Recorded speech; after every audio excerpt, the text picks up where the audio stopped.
नमस्कार, देश की बात में हाजिर हैं। दिल्ली कल उसकी सड़कों पर हुई हिंसा है उससे धीरे धीरे उभर रही है। बेकाबू किसान परेड ने कई सवाल खड़े कर दिए हैं। आज दिल्ली पुलिस ने कार्रवाई करते हुए 22 एफआईआर दर्ज की हैं। 100 पुलिस वाले घायल बताए जा रहे हैं।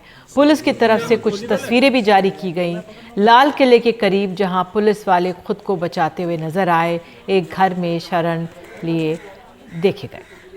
तो कल की हिंसा के चलते 26 किसान नेताओं पर मामला दर्ज हुआ है, जिनमें योगेंद्र यादव, राकेश टिकैत के नाम हैं। साथ ही क्योंकि जो पुलिस के साथ जो तमाम बैठकें थीं, उनमें इन नेताओं ने जिम्मेवारी ली थी और बाद में ये परेड हम सब जानते हैं किस तरह से रूट से भटक गई। तो दिल्ली के नांगलोई थाने में दर्ज हुई एफआईआर में डकैती की धारा लगाई गई है। उन पर आंसू गैस के गोले छीनने के आरोप लगाए गए हैं। पुलिस ने इस मामले में अब तक 200 से ज़्यादा लोगों को गिरफ्तार किया गया है। साजिश को लेकर भी मामला दर्ज करने की तैयारी चल रही है। हमारे सहयोगी मुकेश ने इस तरह की जानकारी दी। मुकेश हमारे साथ जुड़ गए। मुकेश, तो फिलहाल जो पुलिस की कार्रवाई अब हो रही है, क्या अपडेट उसमें? देखिए, कल जो हिंसा हुई है दिल्ली के अलग अलग इलाकों में, उस हिंसा के मामले में दिल्ली पुलिस ने दिल्ली के अलग अलग थानों में कुल 22 केस दर्ज किए हैं और इन 22 केसों में जितने भी किसान नेता हैं सबके नाम हैं। हालांकि कोई भी किसान नेता आरोपी तो नहीं है, लेकिन एफआईआर के अंदर हर किसान नेता का नाम है, चाहे वो दर्शन पाल हों, योगेंद्र यादव हों, राकेश टिकैत हों या जो दूसरे किसान नेता हैं उनके नाम हैं। पुलिस का कहना ये है कि चूँकि हर मीटिंग में जो किसान नेता हैं वो मौजूद रहे हैं और मीटिंग में ये तय हुआ था कि किसान नेताओं को कहां से कहां जाना है। पहले से रूट पूरा फिक्स हो गया था, टाइम फिक्स था कि राजपथ पर जब परेड होगी उस परेड के बाद आपको निकलना है। लेकिन किसान नेताओं ने अपनी ट्रैक्टर रैली तय समय से पहले निकाल दी और उस रूट पर ले गए जहां पर इनको जाना नहीं था, जबकि पुलिस बार बार वार्निंग दे रही थी कि आपको यहां से नहीं जाना है। उसके बाद भी किसानों ने तमाम तरह के जो बैरिकेड थे अलग अलग जगहों पर वो तोड़े, चाहे वो नांगलोई हो, चाहे वो मुकरबा चौक हो, चाहे वो गाजीपुर हो, अक्षरधाम हो या आईटीओ हो। इन तमाम जगहों पर बड़े पैमाने पर हिंसा हुई। यहाँ तक कि किसान रेड फोर्ट के अंदर घुस गए और वहाँ पर झंडा फहरा दिया। तो इस पूरे मामले पर दिल्ली पुलिस ने अब तक 200 लोगों को गिरफ्तार किया है। ये वही लोग हैं जो कल की हिंसा में शामिल थे। इनमें से कुछ लोग कल घायल हो गए थे जिनको अरेस्ट किया गया है, बाकी लोग पकड़े गए हैं। तो कुल 200 लोग अरेस्ट हुए हैं। इसके अलावा पुलिस एक एफआईआर और दर्ज करने वाली है जो साजिश के तहत होगी, यानी सेक्शन 120B, जिसमें ये जांच होगी कि हिंसा में कौन से लोग इस हिंसा के मास्टरमाइंड हैं, कौन इसके पीछे है। जो नाम सामने आ रहे हैं क्या वही लोग हैं या इसके अलावा भी कुछ लोग शामिल हैं, तो वो एक एफआईआर अलग दर्ज होगी जिसकी जांच क्राइम ब्रांच या दिल्ली पुलिस की स्पेशल सेल करेगी। तो कुल मिलाकर दिल्ली पुलिस अब एक्शन के मूड में है और लगातार जो अलग अलग एफआईआर्स हैं वो दर्ज हो रही हैं। पुलिस का ये कहना है कि जो पूरी घटना हुई है काफ़ी सुनियोजित है और तमाम जो किसान नेताओं हैं उन्होंने पहले से इसकी प्लानिंग की हुई थी और प्लानिंग के तहत अलग अलग सीमाओं से किसान दिल्ली की तरफ बढ़े और एक जानबूझकर ये लोग पहले इंडिया गेट की तरफ जाने की कोशिश कर रहे थे, लेकिन जब वहाँ सफल नहीं हो पाए तो ये लोग लाल किले की तरफ कूच कर गए। हाँ मुकेश, एक सवाल ये भी जानना चाह रहे हैं कि जिस तरह से आपने कहा कि पुलिस पूरा इस मामले में नज़र बनाए हुए है कि किस तरह से साजिश रची गई होगी इसमें। कल हमने लाल किले से दृश्य देखे, आपने भी सुबह लाल किले के अंदर में जो क्षति पहुंची है उसकी तमाम रिपोर्ट दिखाई जो चैनल पर लगातार चल रही है।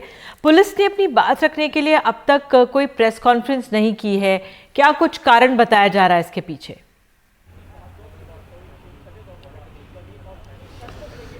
देखिए, पुलिस की जो प्रेस कॉन्फ्रेंस है वो 2:30 बजे होनी थी, लेकिन जो पुलिस कमिश्नर हैं वो लगातार एक इंटरनल कॉन्फ्रेंस चल रही है, उसमें लगातार बिजी हैं, जिसमें वो तमाम जो डीसीपी अलग अलग इलाकों के हैं जहां पर हिंसा हुई है वहां के डीसीपी से, वहां के जॉइंट सीपी से वो लगातार बात कर रहे हैं कॉन्फ्रेंस में।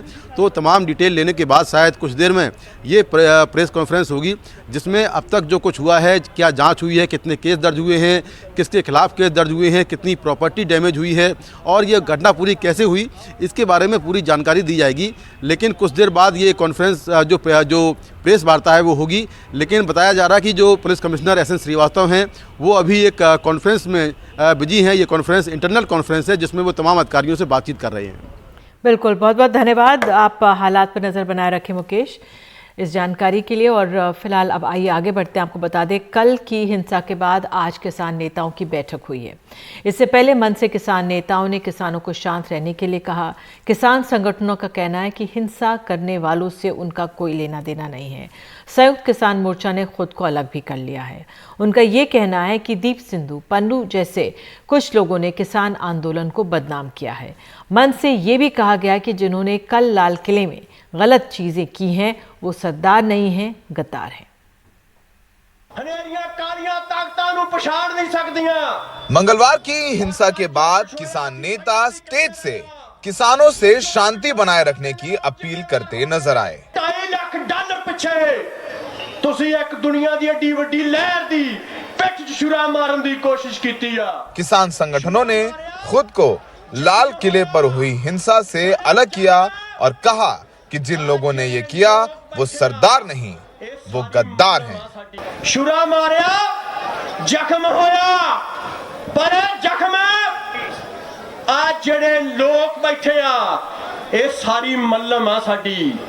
ਇਹ ਜ਼ਖਮ ਤੇ ਮੱਲਮ ਇੰਨੀ ਲਾਉਣ ਵਾਸਤੇ ਇਕੱਠੀ ਹੋ ਗਈ ਆ ਕਿ ਜ਼ਖਮ ਲੁਕ ਗਿਆ ਮੱਲਮ ਦੇ ਹੇਠਾਂ।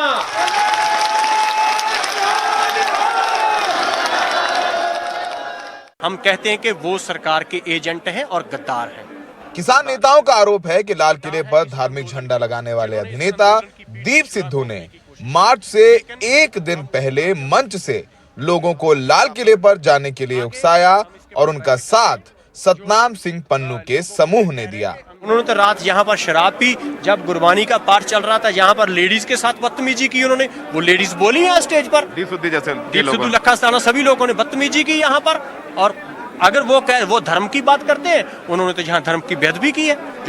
किसानों के मुख्य स्टेज से अलग दिल्ली के सिंघू बॉर्डर पर ये स्टेज सतनाम सिंह पन्नू के समूह किसान मजदूर संघर्ष समिति का है। ये वही समूह है जिसने सिंघू बॉर्डर पर समझौते के खिलाफ जाकर मुकारबाद चौक पर पुलिस के बैरिकेड तोड़े और आउटर रिंग रोड पर ट्रैक्टर मार्च शुरू कर दिया था।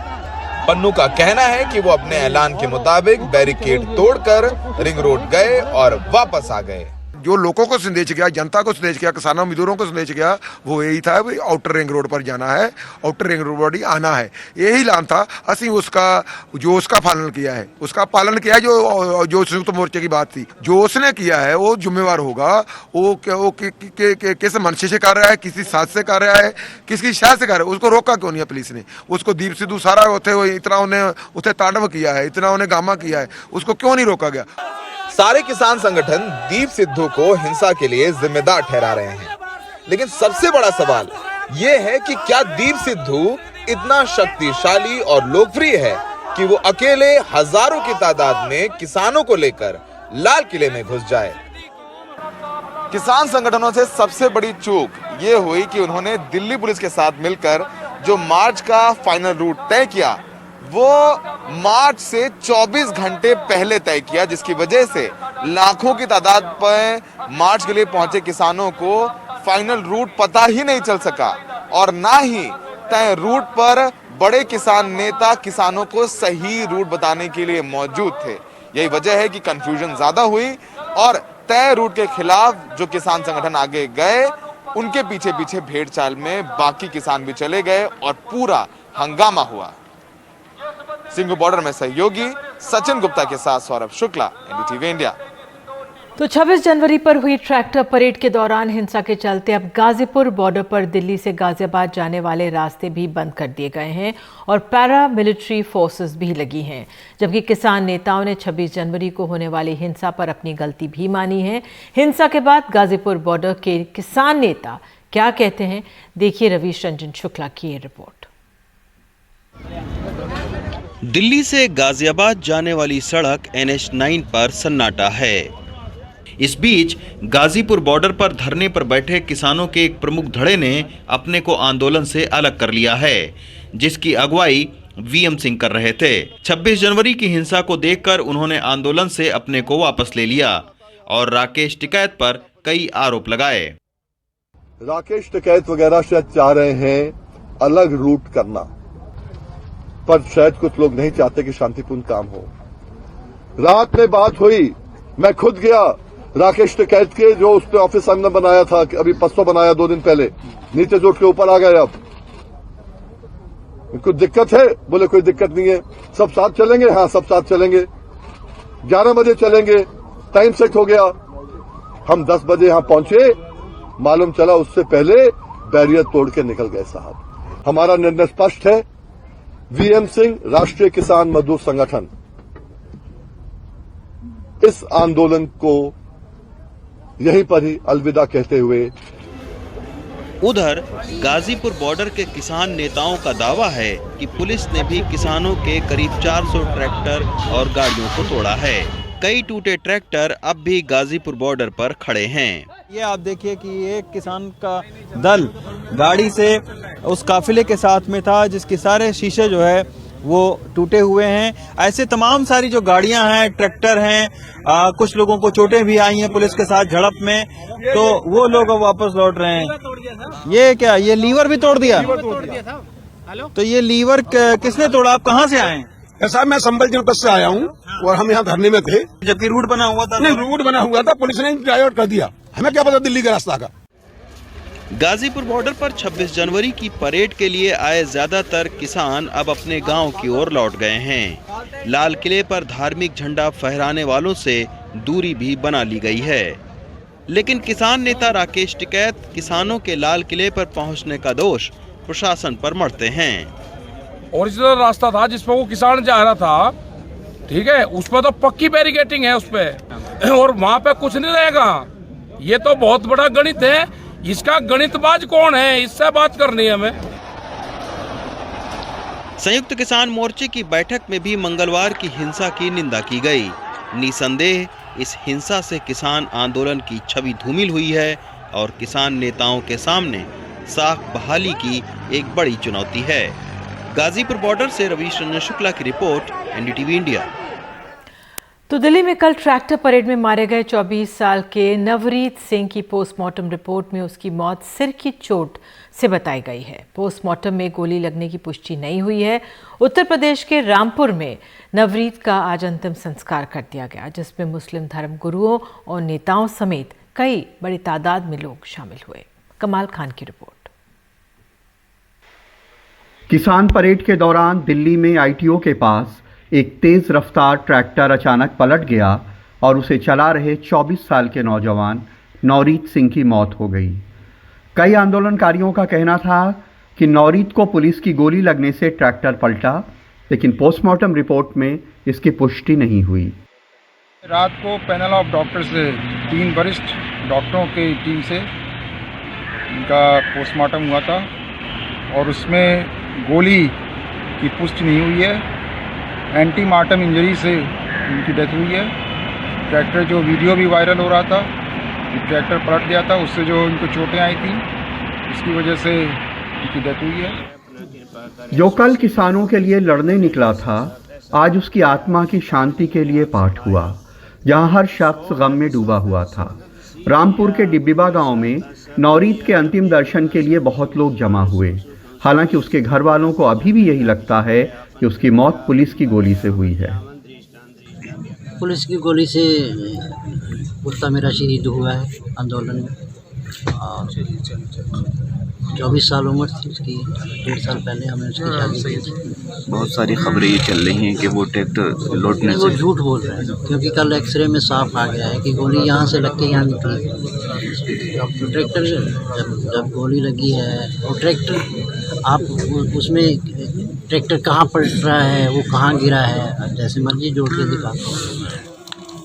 नवरीत जो 1.5 साल पहले दूल्हा बना था, आज उसकी चिता जली। उसकी पत्नी ऑस्ट्रेलिया में पढ़ाई करती है। नवरीत भी ऑस्ट्रेलिया में ही था।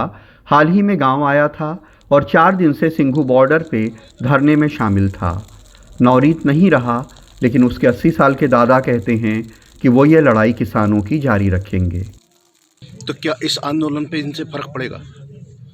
मेरे ख्याल से ये देश का आखिरी आंदोलन है, फर्क पड़ना नहीं चाहिए। अगर हमने ये लड़ाई जीतनी है तो फिर हमें इतनी जल्दी दिल छोड़ना नहीं चाहिए। लड़ेंगे हम। नवरीत की मौत उसके परिवार का बहुत बड़ा नुकसान है, लेकिन इस लीडरलेस भीड़ ने बहुत सारे ऐसे काम भी किए जिससे किसान आंदोलन का बहुत नुकसान हुआ। रामपुर में तमकीन फयाज खान और लखनऊ में कैमरामैन राजेश गुप्ता के साथ कमाल खान, एनडीटीवी इंडिया। और अब देश की बात में आगे, जो घायल पुलिस वाले हैं बड़ी तादाद में उनके उपचार पर एकत्र हैं।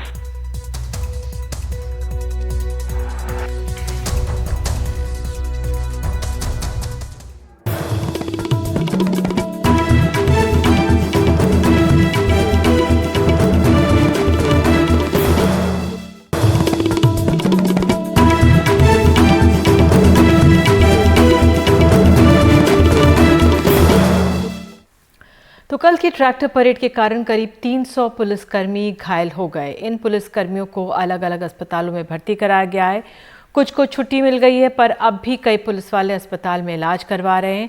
कुछ प्रदर्शनकारी किसानों के भी घायल होने की खबर है। परिमल कुमार की रिपोर्ट।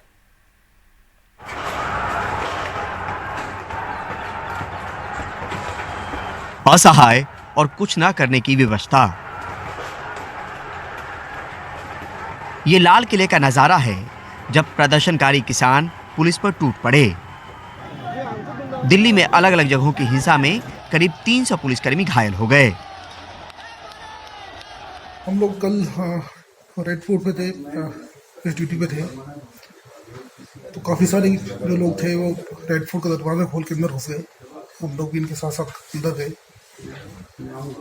इसके बाद बहुत सारे लोग रैंपट पे चले गए ऊपर। हम लोग भी इनके साथ रैंपट पे गए, इनको रैंपट से हटाने की कोशिश कर रहे थे।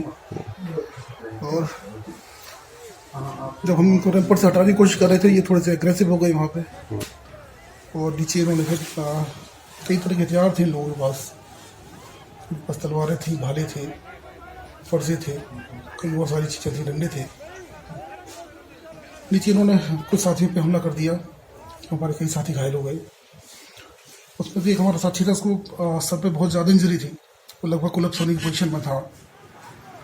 तो मुझे लगा इसको अभी लेके निकलना बहुत ज़रूरी है, तो मैं उसको लेके निकल रहा था और मैं क्या भी रहा था, इसको हॉस्पिटल जाने दो, हम हॉस्पिटल जाने दो बस। जैसे हम लोग बाहर निकले, उन्होंने फिर उसको भी नहीं देखा और जो भी हो सकता था इनके पास, लाठी, डंडे, तलवार, उससे हमला कर दिया। मैं बॉडी प्रोटेक्टर पहना हुआ था, हेलमेट था, तो काफ़ी सब बहुत सारे ब्लोज हेलमेट में झेल गए। लेकिन एक बाद में तलवार सी मारी किसी ने, तो हेलमेट टूट गया। उसके बाद फिर मैं भी थोड़ा बेहोश हो गया था। ये सब हिंसा के शिकार पुलिसकर्मी हैं। किसी के हाथ में फ्रैक्चर है तो किसी की छाती पर चोट। मरहम पट्टी लगी है, इलाज चल रहा है, पर लाल किले में हुई हिंसा का जख्म अब भी ताज़ा है और यादें डरावनी। कोशिश करी हमने वहाँ से निकलने की, बचने की, लेकिन घिर गए थे उनके बीच में। अरेस्ट में मारी, जिससे मेरी टूट गई हड्डी यहाँ से। पुलिस पर चारों तरफ से घेर कर वार करना शुरू कर दिया।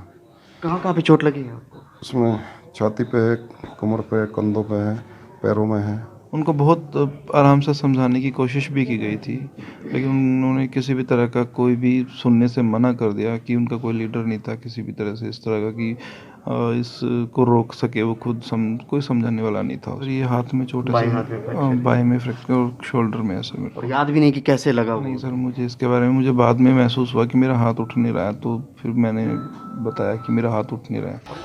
हिंसा में करीब दर्जन भर किसान भी घायल हुए हैं, पर घायल पुलिस वालों की तादाद कहीं ज्यादा है। 2 पुलिसमैन को गंभीर चोटें आई और वो अभी उनमें से एक आईसीयू में भर्ती है। तनातनी और बवाल ने उस सवाल को कमजोर किया है जिसकी वजह से किसान महीनों से धरने पर हैं। खुद के लिए जवाब तलाश रहे किसानों के सामने अब कई सवाल हैं। नई दिल्ली से मुकेश सिंह सेंगर के साथ परिमल कुमार, NDTV इंडिया। और देश की बात में आगे है त्रिपुरा के अगरतला में 52 दिनों से टीचर्स कर रहे हैं प्रदर्शन। अब अगरतला में धारा 144 लगानी पड़ी।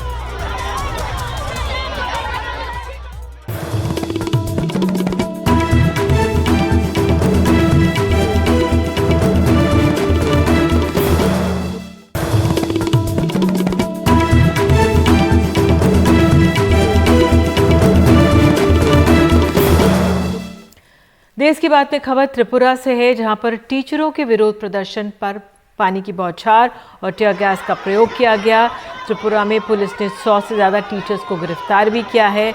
नौकरी से निकाले गए ये टीचर 52 दिनों से आंदोलन कर रहे थे। 10,000 से ज़्यादा टीचरों को नौकरी से निकाला जा चुका है। तो अब अगरतला में धारा 144 लगा दी गई है। और ज़्यादा जानकारी दे रहे हैं हमारे सहयोगी रत्नदीप चौधरी।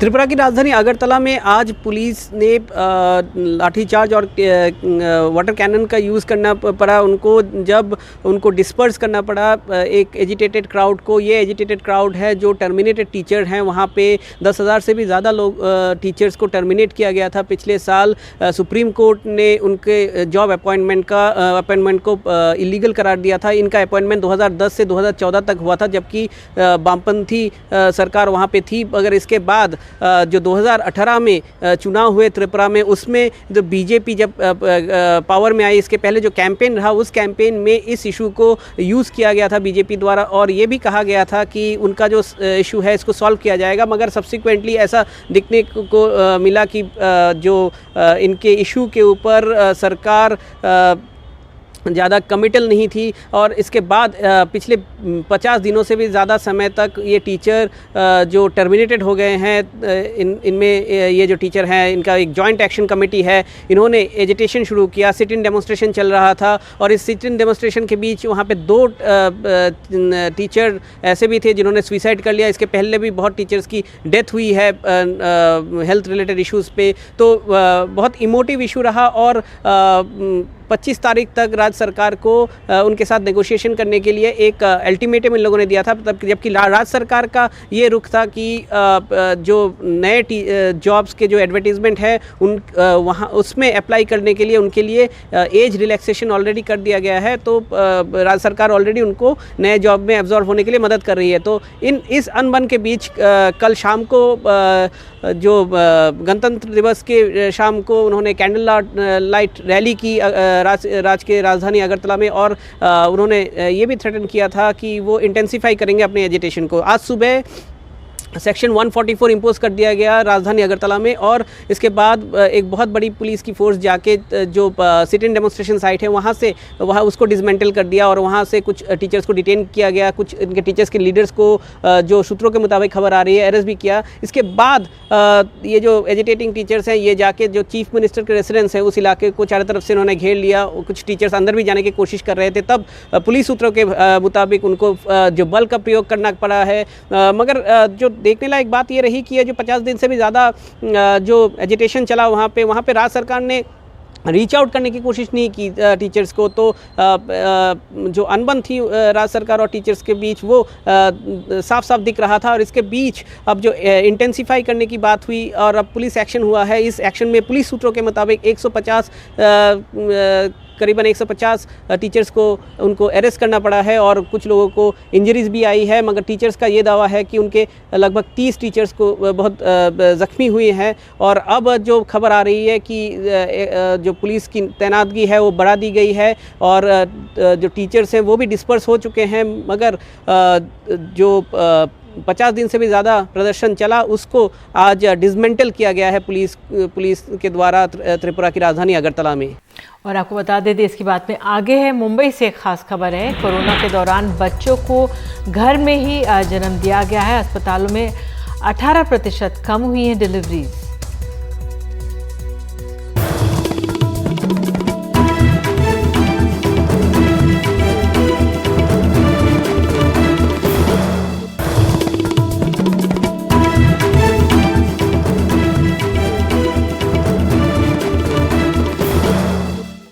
मुंबई शहर में कोरोना ने मार्च महीने से ही पिछले साल से अपना उत्पात दिखाना शुरू कर दिया था।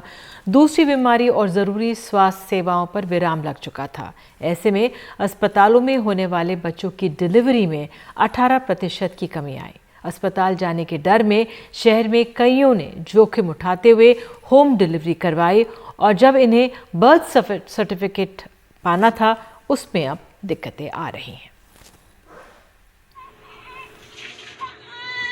मार्च से नवंबर 2020 तक इन 9 महीनों के दौरान मुंबई के अस्पतालों में बच्चों की डिलीवरी में 18% की कमी देखी गई। कोविड के संक्रमण से डरे कईयों ने घर पर ही बच्चे को जन्म देने का जोखिम उठाया। झुग्गियों और चौल में ऐसा खतरा उठाने वालों की संख्या ज्यादा दिखी। मुंबई के सायन इलाके में तबस्सुम एक प्राइवेट अस्पताल में नर्स हैं। कहती हैं लॉकडाउन के दौरान लोगों की गुजारिश पर 6 होम डिलीवरीज करवा चुकी हैं, और इनमें से कई अब बर्थ सर्टिफिकेट के लिए परेशान हो रहे हैं। बहुत से हॉस्पिटल ऐसे थे प्राइवेट जो बंद थे, उसमें लिए नहीं, पेशेंट को मैंने बोला साइन हॉस्पिटल जाने, उधर भी नहीं गए। सब लोग का यही था कि साइन में नहीं जाएंगे, बहुत कोरोना है। इस वजह से काफ़ी पेशेंटों की डिलीवरी घर पे हो गई है, जिनके लिए मुझे जाना पड़ा। मैं नहीं जा रही थी, फिर भी मुझे वो लोग ने बोला प्लीज़ करवा दो करके डिलीवरी।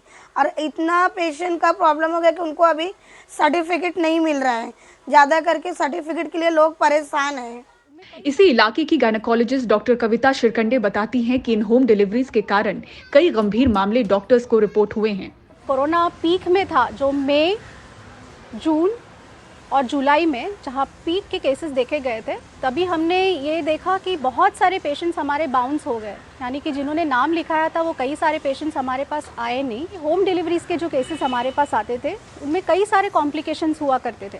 जैसे एक पेशेंट खासकर मैं बताना चाहूँगी जो आई थी, उसके नीचे की जगह पूरी फटी हुई थी, तो हमको पहले वो सिलाना पड़ा, पेशेंट को स्टेबलाइज करना पड़ा। खून पेशेंट का बहुत गया था, सो जो नॉर्मल इंसान में हीमोग्लोबिन 12 to 13% होता है, वो पेशेंट में 4% पाया गया। तो पेशेंट को स्टेबलाइज करके 3 बॉटल खून चढ़ाना पड़ा। ऐसे कई सारे कॉम्प्लिकेशंस हमें देखे गए होम डिलीवर्ड पेशेंट्स में। एक्सपर्ट्स कहते हैं भारत का स्वास्थ्य ढांचा अभी तक होम डिलीवरी के लिए तैयार नहीं हुआ है। होम डिलीवरीज ये जो है ये वेस्टर्न कंट्रीज में काफी हद तक पॉपुलर है, पर इसके पीछे कुछ वजहें हैं, इसके पीछे कुछ प्रीरेक्विजिट्स हैं जो पूरे हुए बिना home deliveries are very dangerous. अपने देश में अभी तक हेल्थ सिस्टम हम बढ़ाने की, स्ट्रांग करने की कोशिश कर रहे हैं, पर इतनी हेल्थ सिस्टम स्ट्रांग नहीं है कि हम पेशेंट्स को एनकरेज करें कि वो होम डिलीवरीज करें। घर पर जन्म देने की घटनाएं भी उन वाक्यों की सूची में जुड़ गई हैं जहां कोरोना संकट के दौरान वायरस से बचने के लिए लोग दूसरे खतरों को अपनाते रहे। मुंबई से पूजा भारद्वाज की रिपोर्ट, एनडीटीवी इंडिया के लिए।